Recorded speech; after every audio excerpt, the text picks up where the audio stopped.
Hadiseler öyle şiddetli akıyor, öyle çirkince üzerimize geliyor ki nefis diyor, sen buna mukabele etmeyecek misin? Gıybet etmişler, yalan söylemişler.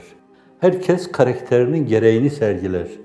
Ve kim ne sergiliyorsa, sergiye ne koyuyorsa onu Allah bilenlerin en iyi bilenidir. O sergiye öyle şeyler sergilemeli ki nezdü ülûyete kabule karin olsun. Rızanın kapısının tokmağına dokunsun. Keşke sevdiğimi sevse kamu halkı cihan. Sohbetimiz hemen her zaman olsa sohbeti canan. Hep canandan bahsedilse. Can isteyenlerin, cana takılanların canandan bahsetmeleri yalandır. Canan dileyen dağda ayı cana düşer mi? Can isteyen endişeyi canana düşer mi? Canına takılı gidenler canan yolundan sapmaya maruzdurlar. Hafizanallah. O canı cananın emrine, cananın güdümüne vermek lazım. Gönlünü Allah'a vermiş, kaptırmış. O işin mecnunu olmuş, ferhadı olmuş, vamıkı olmuş bir insan mahbubundan başkasına gözü kaymamalı. Onun dediklerinin, ettiklerinin dışında şeylere kulak kapalı kalmalı. Kalp onları duymamalı ve insan onları hiçbir zaman mülahazaya almamalı.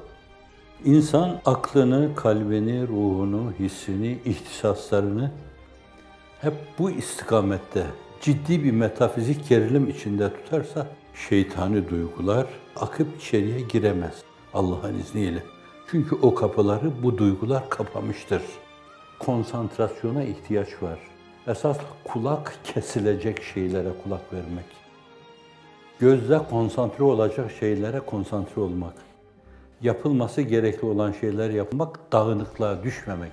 Bir şeylere takılıyorsan, ilin alemin dediğine takılıyorsan, meclisini, arkadaşlarınla muhaverelerini, ilin alemin meclisleri kirlettiği gibi sen de onunla kirletiyorsan, bence uzaklığını aşamazsın, ona yaklaşamazsın, o yakındır. Gelin Allah aşkına, o yakınlığı kendi uzaklığınıza kurban etmeyin. Allah yar, Allah yar, Allah yar, Allah yar, Allah yar diyenler, Allah Celle Celaluhu onları ne bir yarın uçurumun kenarında bırakır, ne de yarsız eder. Bir kapı bendettiler, 1000 kapı küşad eyledi. Dünyanın 1000 yerinde kulaklar size ait sesleri çok ciddi, ruhtan bir intizarla bekliyor. Sesimize, soluğumuza ciddi bir iştiyakla intizar içinde bulunan insanlar. O sesle, o soluğa nasıl çabucak o sesle, o solukla onları doyururuz.